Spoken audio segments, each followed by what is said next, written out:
preocupado, viu? O que essas professoras estão ensinando as crianças lá embaixo? É só para ensinar quem matou Golias, né? Quem foi rei de Israel. É só assim. Não pode ensinar essas coisas para os bichinhos, não, é? Muito bem, nós vamos continuar então na nossa exposição da palavra do Senhor, onde nós temos como propósito, já falamos aí em algumas semanas, mas é graça de Deus podermos expor a palavra do Senhor de forma assim sequencial, e temos trabalhado a epístola de Paulo aos Efésios, a rainha das epístolas, conforme João Calvino. Hoje nós vamos ler ainda no capítulo 1 de Efésios, e eu vou encerrar esse capítulo hoje. Eu iria pregar mais nesse capítulo 1, mas vou encerrá-lo hoje. Eu vou fazer a leitura então, lá em Efésios capítulo 1, do versículo 15 até o versículo 23.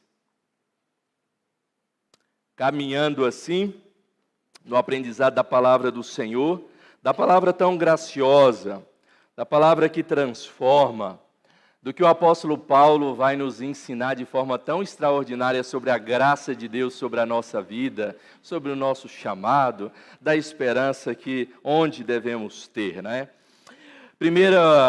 Capítulo 1, 15 a 23 de Efésios diz assim: por isso, também eu, tendo ouvido a fé que há entre vós no Senhor Jesus e o amor para com todos os santos, não cesso de dar graças por vós, fazendo menção de vós nas minhas orações, para que o Deus de nosso Senhor Jesus Cristo, o Pai da glória, vos conceda espírito de sabedoria e de revelação no pleno conhecimento dele, e iluminados os olhos do vosso coração, para saberdes qual é a esperança do seu chamamento, qual a riqueza da glória da sua herança nos santos, e qual a suprema grandeza do seu poder para com os que cremos, segundo a eficácia da força do seu poder, o qual exerceu ele em Cristo, ressuscitando-o dentre os mortos e fazendo-o sentar à sua direita nos lugares celestiais, acima de todo principado e potestade, e poder, e domínio,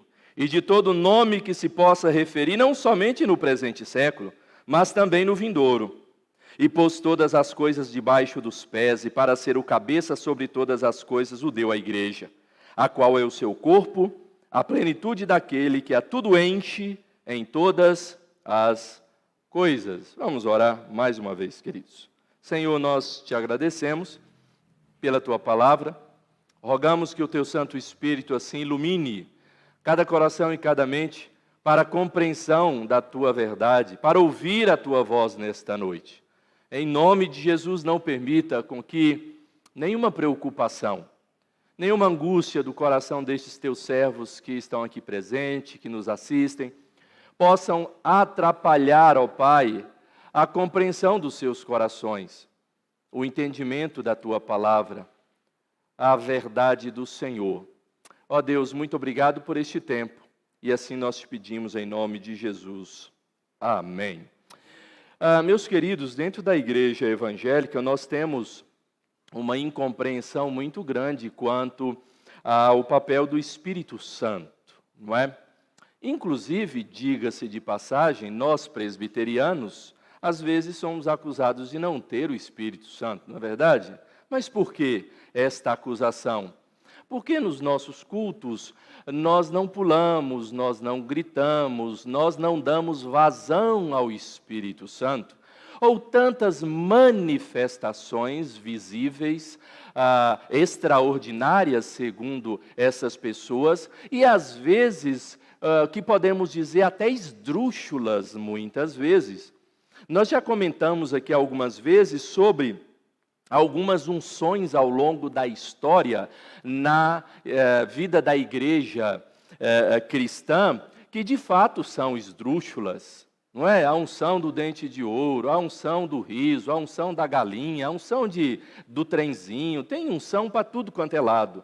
E dizendo que isso é manifestação do Espírito Santo. Então há uma incompreensão muito grande da ação do Espírito Santo em nós. Mas nós sabemos muito bem que temos o Espírito Santo. Nós lemos na nossa liturgia, na carta que Paulo escreveu aos Romanos, inclusive esse testemunho do Espírito Santo. O mesmo Espírito testemunha com o nosso que nós somos filhos de Deus. O Espírito Santo que habita em nós garante esta filiação e nos instrui quanto a esta filiação.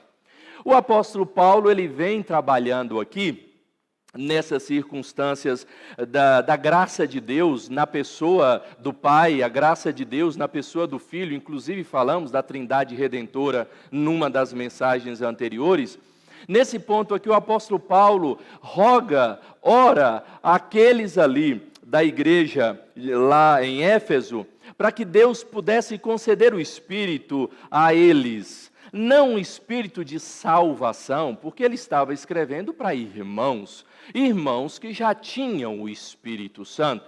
Mas eu quero atentar para os irmãos, inclusive, nos versículos anteriores, um pouquinho antes, versículo 13 e 14 do que nós lemos, que diz o seguinte: em quem também vós, depois que ouvistes a palavra da verdade, o evangelho da vossa salvação, tendo nele também crido no Senhor Jesus Cristo, fostes selados com o Espírito da promessa.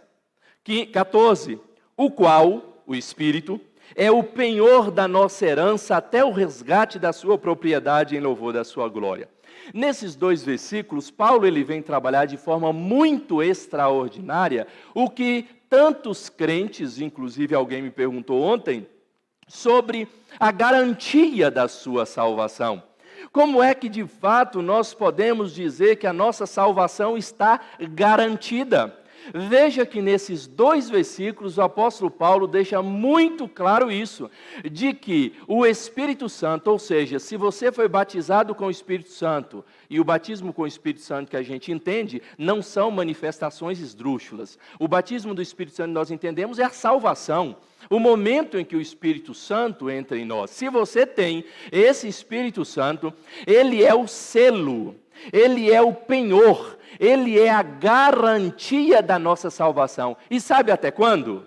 Olha o versículo 14. Diz que até quando Jesus vier resgatar a sua propriedade. Ou seja, a nossa salvação está garantida até o dia que Jesus voltar. E quando ele vier nos resgatar, nós estaremos ali firmes, fortes e salvos. Porque é o Espírito Santo quem garante. Por isso que às vezes nós não entendemos as pessoas dizerem, não, as pessoas são salvas e receberam o Espírito Santo. Daqui a pouco eles dizem, não, as pessoas não são mais salvas, porque perderam o Espírito Santo. O Espírito Santo, ele não oscila. Deus não é homem para mentir. Deus não é homem para falhar nos seus planos. E o Espírito Santo, quando nós somos salvos, é o selo. É a garantia de propriedade. É a escritura dada por Jesus Cristo ao Pai. Está aqui, Pai. A escritura foi paga, está comprada, esse é teu filho. E ele permanecerá assim até o dia que eu voltar. Porque o Espírito que eu enviei para estar com eles é o penhor e a garantia da sua salvação. Mas, também Paulo continua trabalhando aqui, louvando a Deus pela fé que aqueles irmãos tinham e pelo amor. Por que eles tinham tamanha fé e tamanho amor? Por causa do Espírito Santo. Por causa da aplicação da bênção do Espírito Santo nas suas vidas práticas, é que eles amavam uns aos outros, amavam os perdidos, pregavam o Evangelho e tinham uma fé firme e sólida por causa do Espírito Santo.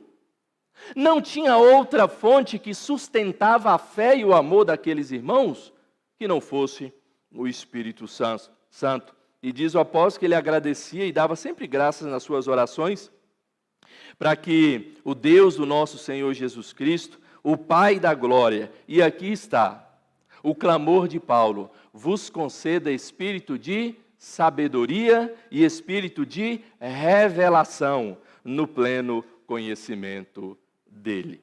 Por isso, meus amados irmãos, nessa noite eu quero dizer para vocês sobre a sabedoria do Espírito Santo, a sabedoria do Espírito. O que de fato é a sabedoria do Espírito? Se nós estamos buscando encher-nos do Espírito Santo, quanto mais cheio eu estou, mais eu rodopio? Ou quanto mais cheio do Espírito Santo, que tipo de sabedoria deve ser manifesta nas nossas vidas? E o apóstolo Paulo, então, começa mostrando claramente essa sabedoria e esse espírito de revelação. Aqui há um ledo engano, e é interessante isso, quando nós observamos esse texto. Nós sabemos que a plena revelação de Deus, isso não é discussão no meio cristão, é a palavra de Deus. A plena revelação de Deus é a Bíblia, isso não há discussão no nosso meio cristão evangélico, pelo menos. E então, Paulo vai dizer, para ele nos dar sabedoria, a revelação no pleno conhecimento dele, iluminados os olhos do vosso coração. É interessante esta palavra aqui, porque nós fazemos distinção de 3 palavras que hoje em dia nós fazemos uso erroneamente. Uma delas é revelação, outra delas é a iluminação. E aqui entre essas 2 palavras, eu quero dizer para vocês a grande diferença dessas 2 palavras. Primeiro, a revelação bíblica, todas as vezes que Deus ele quis se revelar, ele chamou profetas, ele apareceu a servos e se revelou inclusive através de fogo, de nuvem, através de pedra, através de sarça, através de anjo, através de homens que ele chamou. E Deus ele se revela de forma extraordinária no Antigo Testamento, e como Hebreus, lá no capítulo 1, no início do livro, vai dizer, tendo Deus outrora falado, de muitas formas, de muitas maneiras, aos pais pelos profetas.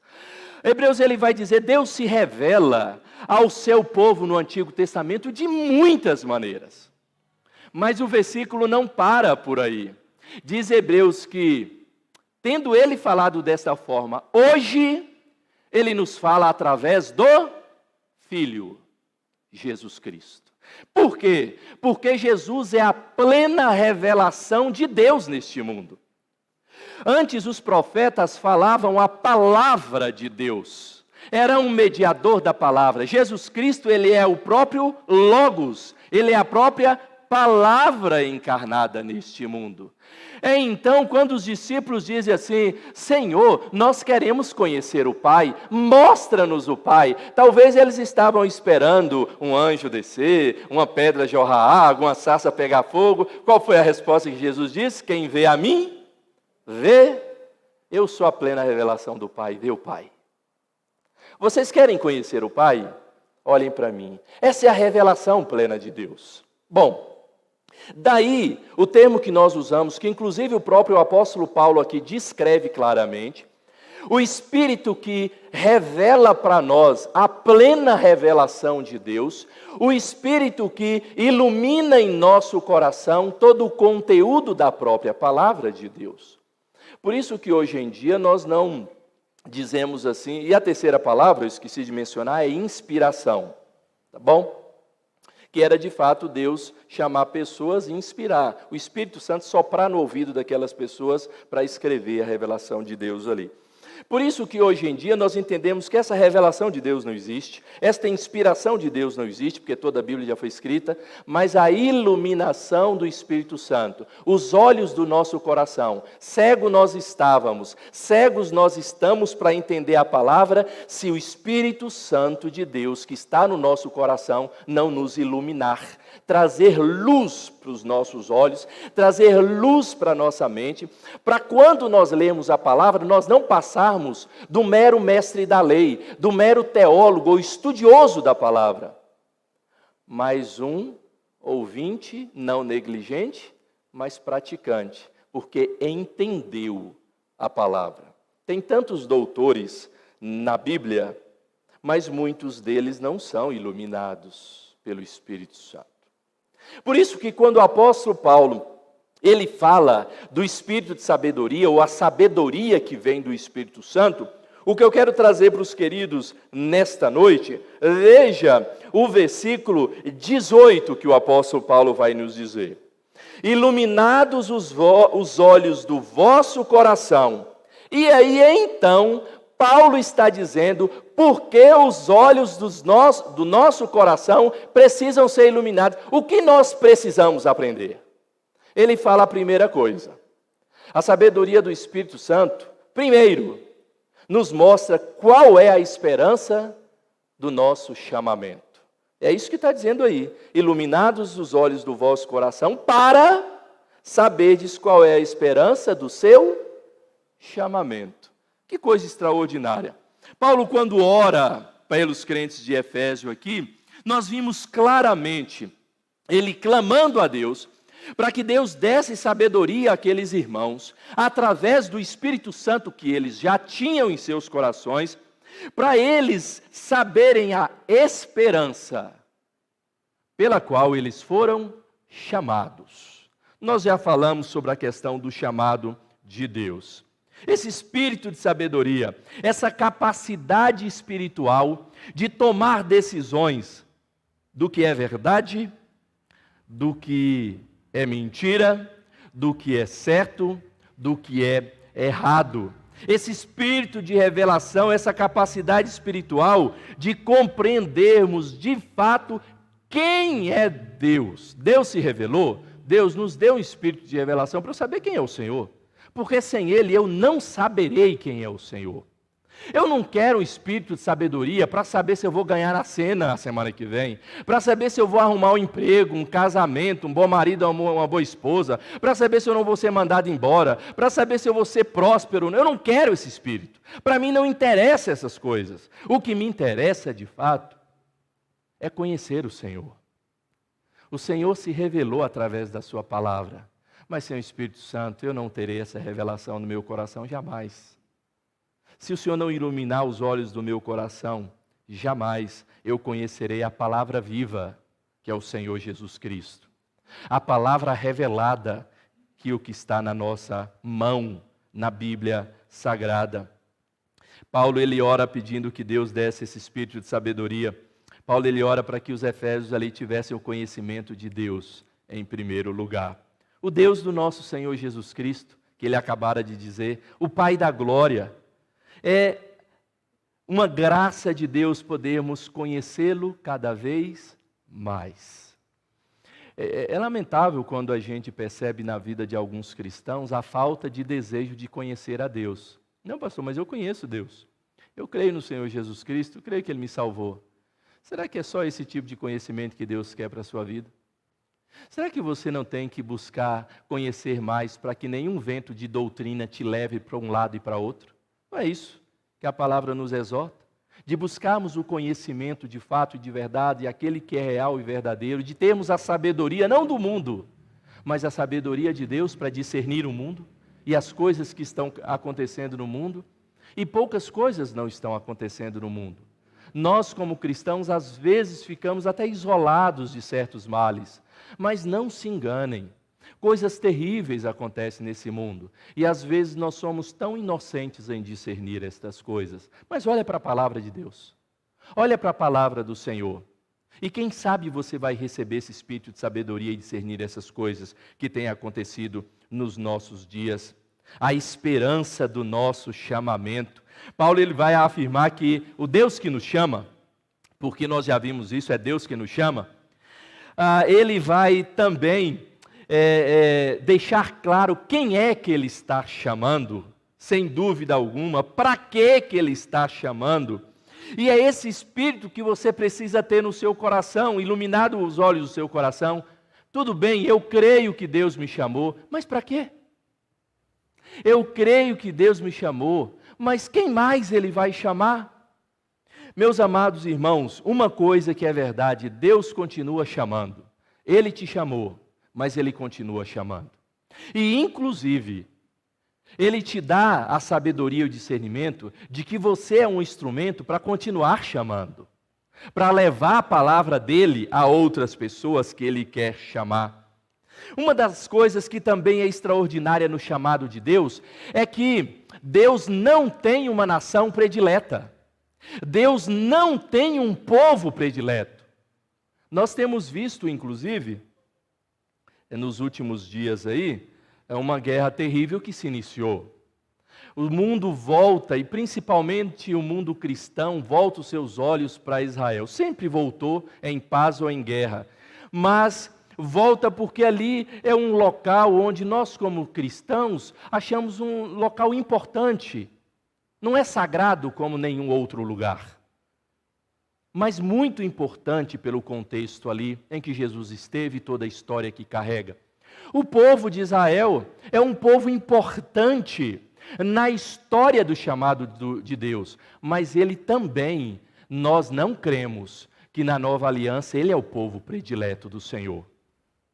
Mas é fato que os olhos voltam-se para ali por todas as circunstâncias, sejam elas escatológicas, sejam elas teológicas, e tanto quanto o que muitos voltam nessa circunstância. Deus não tem um povo predileto. Por isso que ele chama palestinos, ele chama judeu, ele chama muçulmano, ele chama africano, ele chama europeu. Essa história de que Deus é brasileiro, ou depois do Francisco, Deus é argentino porque o Papa é argentino, isso é lorota, isso é brincadeira. Deus não é brasileiro. Deus não é israelita. Ele não é tampouco judeu. Deus chama de todos os povos. Jesus abriu os braços e foi cravado na cruz, como o texto da palavra nos diz, por toda língua, povo e nação. Não por todas as pessoas do mundo, como nós falamos na última mensagem, mas pessoas que estão inseridas em todas essas tribos, em todos estes povos e em todas essas nações. Por isso, a ordem do Senhor Jesus Cristo de irmos por todo este mundo. O Senhor te chamou para isso. O Senhor te chamou, talvez, de uma família que nem era lá essas coisas. De uma nação também que é considerada de terceiro mundo. Deus só poderia chamar europeus, na verdade, primeiro mundo. Uma potência econômica e bélica, os americanos. Não. Deus chama de todos os lugares. Essa é a esperança do nosso chamamento. Já pensou se nós fôssemos excluídos nesse chamamento? Onde a Bíblia dissesse, os que são salvos são só os judeus. E o resto do mundo, que esperança teria para o futuro? Que esperança teria para a eternidade? De antemão já estava recebendo o decreto de condenação, porque nasceu naquela nação ou naquela região do mundo. Mas não. A esperança do nosso chamamento, que Deus nos revela através do Espírito Santo, que dá esta segurança no nosso coração, mesmo vivendo neste mundo desgraçado, porque a graça de Deus cada vez tem sido mais ausente na vida de algumas pessoas. Mas mesmo assim, nós continuamos crendo, porque eu faço parte do povo de Deus, porque Deus me escolheu mesmo vivendo nessa nação de terceiro mundo, que nós amamos tanto e que oramos por ela, e que louvamos a Deus por ter nascido aqui, e por Jesus também ter morrido por tantos que fazem parte da nossa nação. A esperança do chamamento é uma esperança que nos dá garantia de que nós também somos chamados. Esta esperança de que Deus chama de todos os lugares, essa esperança de que Deus não faz distinção de pessoas ou de povos, esta esperança que alimenta no nosso coração a certeza que o Espírito Santo nos dá como selo e garantia de que no último dia em que Jesus vier buscar a sua igreja, eu estarei lá com ele. Essa esperança do chamamento que o Espírito Santo, que Paulo clama para que Deus ilumine o coração dos efésios e dizer, a luta nossa não está fácil não, mas nós vamos estar com Jesus. Eu fui chamado por ele, eu estarei com ele. Os gentios que estavam se aproximando, veja que a igreja de Efésios era composta pela maioria de gentios. Gente que não fazia parte do povo judeu. E muitos judeus cristãos que haviam se convertido tinham ainda essa dificuldade de menosprezar, que eram os judaizantes chamados, judeus convertidos, os gentios convertidos. esse povo idólatra, esse povo aí que sacrificava, esse povo que come porco, impuro, agora vai receber a mesma herança que eu vou receber? De jeito nenhum, não aceito isso. Paulo está dizendo, não se preocupem, que o Espírito Santo dê ao seu coração a iluminação de que vocês também fazem parte, porque vocês foram chamados, igual a eles foram chamados, sem nenhuma distinção. Outra sabedoria que Paulo clama aqui, para que também o Espírito Santo desce aos irmãos na igreja lá de Éfeso, aos irmãos que ali congregavam. Ele vai dizer, então, iluminados os olhos do vosso coração, para saberdes qual é a esperança do seu chamamento. Segundo, para saber qual é a riqueza da glória da sua herança. Riqueza da glória da sua herança. Paulo, então, ele primeiro ora a estes irmãos, pedindo para que eles pudessem compreender a esperança do seu chamado, a esperança do seu chamamento, privilégio de fazer parte deste povo, que foram chamados em Jesus Cristo, que mantêm comunhão com Deus através de Jesus Cristo, mas também, Paulo, ele ora pela vida daqueles irmãos, para que o Espírito Santo pudesse mostrar a eles a riqueza da glória da herança do Senhor. E aí, como Paulo diz, nos santos.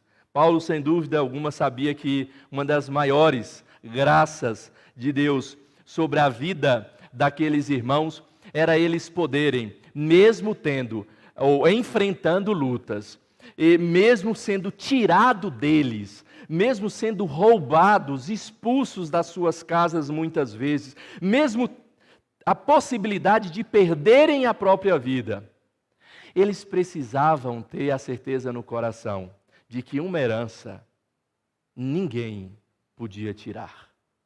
De que uma herança que eles haviam recebido, nenhum inimigo da cruz de Cristo poderia riscar do testamento que foi escrito.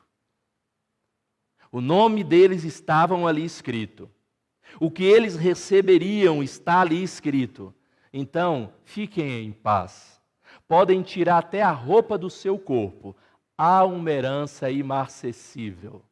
Há uma herança intocável, indizível, inimaginável, que está garantida para vocês, que ninguém, absolutamente ninguém pode tirar. Daí nós voltamos ao penhor do Espírito Santo, ao selo do Espírito Santo, à garantia do Espírito Santo. E quem te dá essa certeza da salvação e a garantia é o Espírito Santo. Quem podia gerar no coração deles esta segurança e esta certeza era o Espírito Santo. Por isso que Paulo clama, Senhor, dê espírito de sabedoria a eles. Mostre para eles, revele a eles claramente no que eles devem estar seguros, ou em quem eles devem estar seguros. E nós precisamos, assim como aqueles irmãos, também ter esse espírito, porque os nossos dias, eles são maus, como a gente sabe muito bem, tendem a ficar piores. Os nossos dias, com toda a sua realidade e contexto, têm angustiado demais o nosso coração. As dúvidas dentro das nossas casas, dentro das empresas, dentro das escolas, do convívio familiar, do convívio na irmandade dentro da igreja, tantas são as dúvidas. E muitas pessoas estão ficando doentes por causa desta dúvida. O grande antídoto para esse peso no nosso coração é lembrar da herança que está guardada para nós.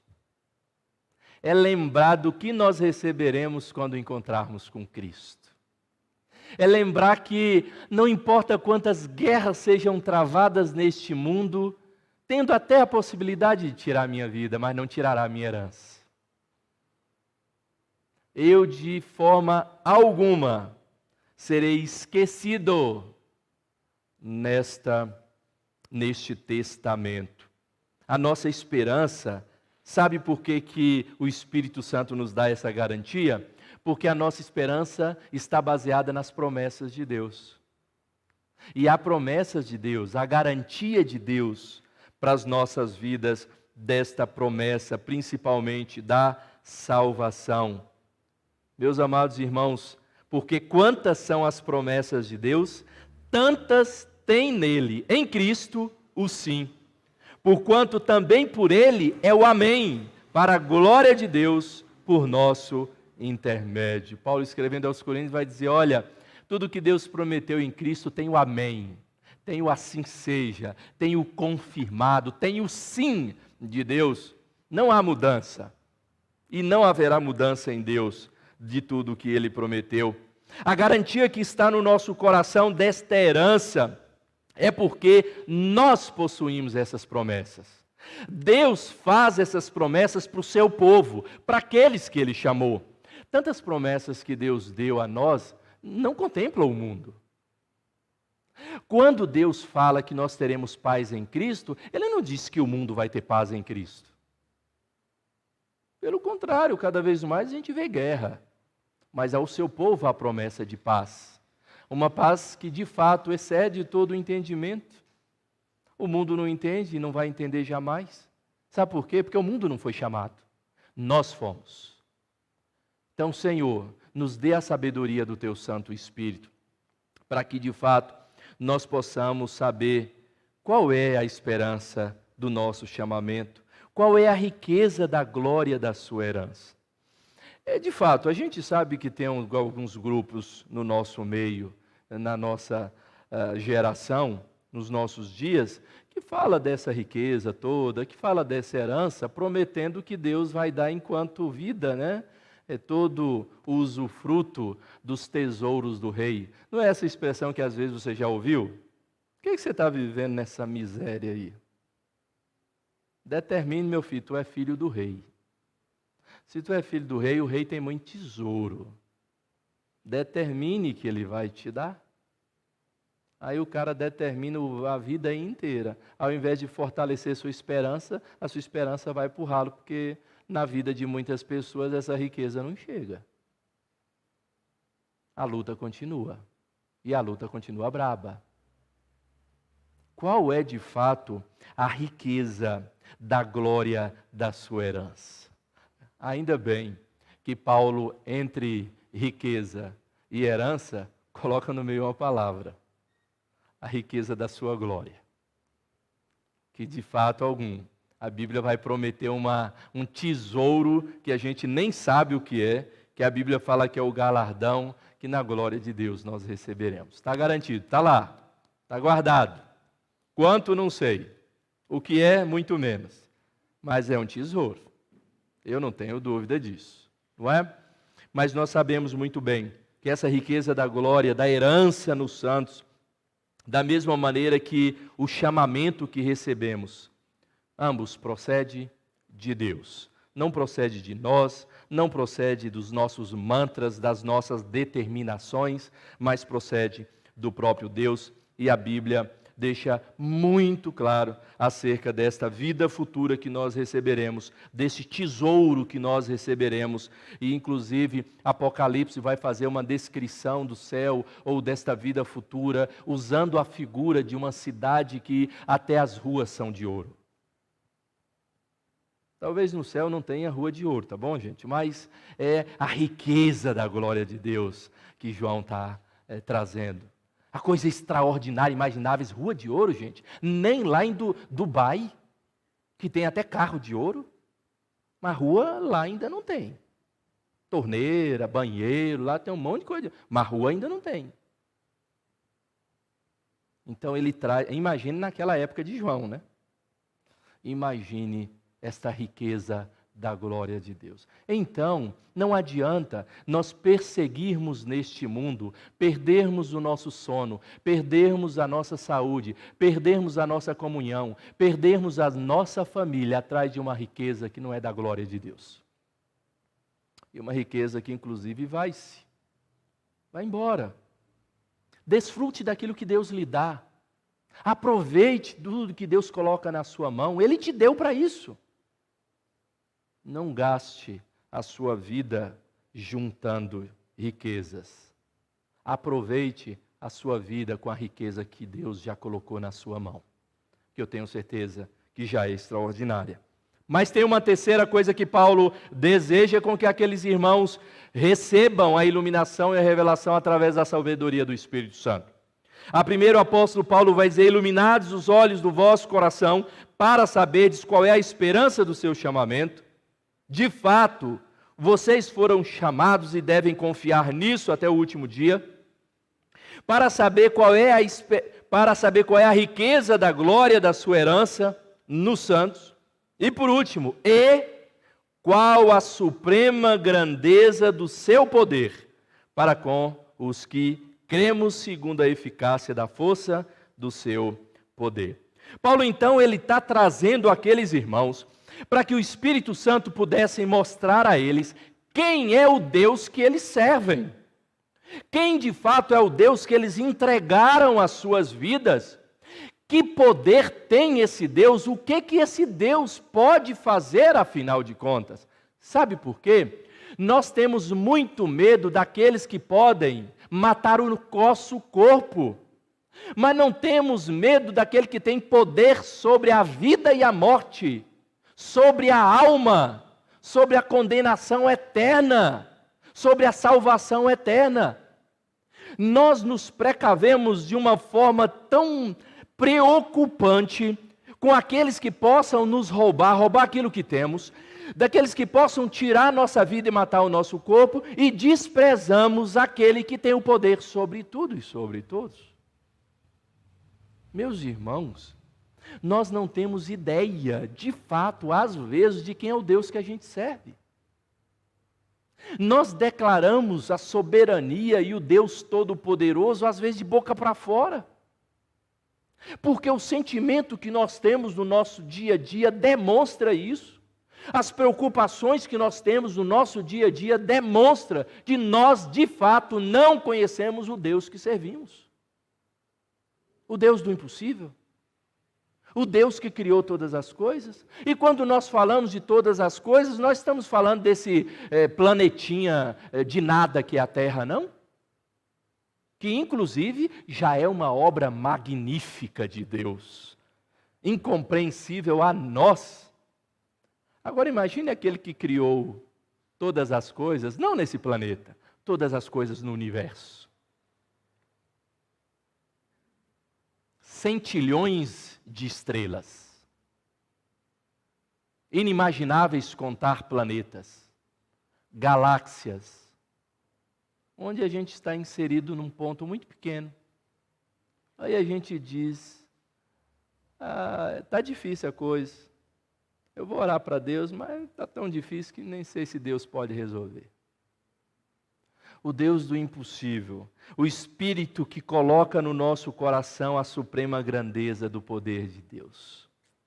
A suprema grandeza do poder de Deus que Ele pode gerar no coração do pior dos pecadores, uma graça tão extraordinária, que ele se torna a grande bênção da igreja, que é o apóstolo Paulo, que escreve essa carta. Gerar no coração de uma prostituta, de um assassino, de o pior, a graça de se tornar um grande instrumento na vida, nas mãos do Senhor. E às vezes você ora pela vida do seu filho que está afastado da igreja ou está num vício, às vezes sem crer muito, de que Deus pode resgatá-lo de lá, e que Deus pode transformá-lo num homem ou numa mulher de Deus, ungido pelo Espírito Santo para fazer a vontade de Deus. Aí de repente você ouve a notícia de que a empresa está mal, e daqui a pouco, quem sabe, vai fazer um corte de 50% dos funcionários, aí sua perna começa a tremer. Vou estar na lista? Será que é amanhã? Será que vai acontecer? Como é que eu vou pagar o aluguel? Como é que eu pago a luz? E esquece. Esquece do Deus que você serve, que promete o sustento para a sua vida. Gente, o Espírito Santo precisa colocar no nosso coração a suprema grandeza do poder de Deus. Porque senão, nós de fato não podemos compreender. Não podemos compreender. Na quarta-feira, nós estudávamos sobre os títulos de Jesus e um dos títulos que nós trabalhamos foi o Logos, e falávamos que esse era um dos títulos que mais houve discussão na época por causa da filosofia grega, porque eles procuravam conhecer quem é o autor de todas essas coisas, quem é de fato que cria, que fez isso. Aí eles chegam na concepção, não, eu acho que foi o Logos. E então cria ou gera esse título de Logos. E aí João começa o seu evangelho dizendo, no princípio era o Logos. E o Logos estava com Deus. E o Logos era Deus. Talvez vocês não saibam, mas esse Logos é o Senhor Jesus Cristo. É Ele que tem poder sobre todas as coisas. Vocês querem saber a grandeza do poder de Deus? Pois é. Olhe para o Logos que tanto vocês procuram saber na filosofia, ou discernir na filosofia. Ele é o bíblico. Ele é o revelado. Ele é o encarnado, Ele é o crucificado. Esse é o Logos. Nós precisamos aprender mais da suprema grandeza do poder de Deus, porque foi pelo Logos que Ele criou todas as coisas, pela palavra do seu poder que Ele criou todas as coisas. É esse Deus que tem o poder de fazer todas as coisas, criar todas as coisas. Imagine, esses dias alguém questionando e lamentando, mas como é que pôde, gente? É uma coisa extraordinária, não é verdade? Quando a gente olha lá para o Vale dos Ossos Secos, que coisa extraordinária! Ali fala daquela profecia dos ossos se juntando, das carnes, depois dos tendões, peles e não sei o que formando. Eu falei, mas você está admirado por quê? Que quem fez isso ou pode fazer isso é o que pegou o pó e transformou no homem inteiro. Não estou entendendo. Uai, são deuses diferentes? O que criou todas as coisas? E o que pode ressuscitar? São deuses diferentes o que criou todas as coisas e o que toca no seu coração para te salvar? São deuses diferentes de fato? O que criou todas as coisas e o que tem prometido que na sua mesa não faltará o pão? São deuses diferentes? Porque para mim não é. Para mim é o único Deus. E esse Deus, Ele está presente em nós e no nosso meio nessa noite. E é Ele que nos dá sabedoria. Sabedoria para saberdes qual é a esperança do seu chamamento? Sabedoria para saberdes qual a riqueza da glória da sua herança? Sabedoria para saberdes qual é a suprema grandeza do seu poder?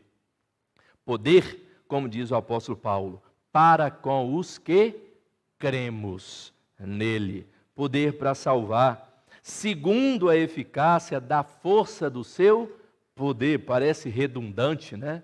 Força e poder. Pois é, esse é o Deus que nós servimos. Esse é o Deus que precisa estar sempre presente na nossa vida. Essa é a certeza desse chamado de Deus, para ver que, de fato, apesar da carreira cristã e muitas vezes ter os seus sobressaltos, ter os seus obstáculos, ela sempre será firmada com a presença daquele que nos dá sabedoria para compreendermos todas essas coisas. E se de fato o Espírito Santo de Deus habita em vós, não é assim que o apóstolo Paulo usa o termo? Se de fato o Espírito, é isso que escreve na Romanos, ele diz. Então, se de fato o Espírito Santo de Deus habita em vós, Ele vai dar ao seu coração a esperança do chamamento. Eu sou chamado pelo Senhor. Eu sou selado pelo Espírito Santo. Eu estou garantido até o dia que Jesus voltar para resgatar a sua igreja. Ah, pastor, eu estou numa dúvida, estou querendo sair da igreja, estou querendo apostatar da fé. Não me preocupa não, meu filho. Se você tiver o Espírito Santo, você nunca vai apostatar da fé, nem que você queira. Agora, se não tiver, não precisa muita coisa, não. Chamamento. Não se esqueça desse glorioso chamado de Deus. E Ele dá, através do Espírito Santo, essa certeza. Não esqueça da riqueza dessa herança. Gente, é algo extraordinário. Eu não sei explicar não, porque nem olhos viram, nem ouvidos ouviram, nem jamais penetrou no coração de qualquer pessoa o que Deus tem preparado para nós. Eu sei que é algo extraordinário.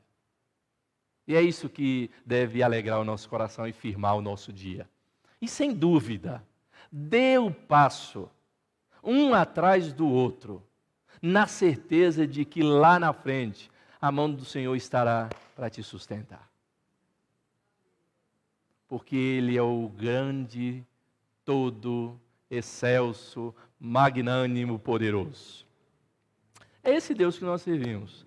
Por que então tanta tristeza? Por que então tanta dúvida? Por que então tanto lamento? Vamos deixar isso para trás? Vamos deixar isso de lado? Que o Espírito Santo da promessa, aquele que te selou, aquele que te chamou, traga essa sabedoria também para o seu coração. Mas todos os dias, tá bom? Não se esqueça disso, não. No dia da angústia é onde mais essa sabedoria precisa estar presente no nosso coração. No dia difícil, nos dias maus, aí que você tem que lembrar, Senhor, ilumina meu coração, os olhos do meu coração, faça eu lembrar de novo. Faça eu lembrar de novo e de novo. Assim como as suas misericórdias se renovam a cada manhã, que a lembrança, que a sabedoria do Espírito Santo se renove também para que eu lembre dessas três coisas. Chamamento da nossa vocação. A esperança, da herança, da glória, do poder, da riqueza, tudo isso que vem do Senhor para nós. Louvado seja Deus por esta grande verdade e por essa grande certeza que Ele nos dá, através do Espírito Santo, aos nossos corações. Amém, queridos? Vamos colocar em pé? Ou se coloquem em pé. Vamos louvar ao nosso Deus, agradecer pelo Espírito Santo em nós, pelo discernimento do Espírito Santo, pela iluminação do Espírito Santo, pelo poder do Espírito Santo em nosso coração. É graça de Deus.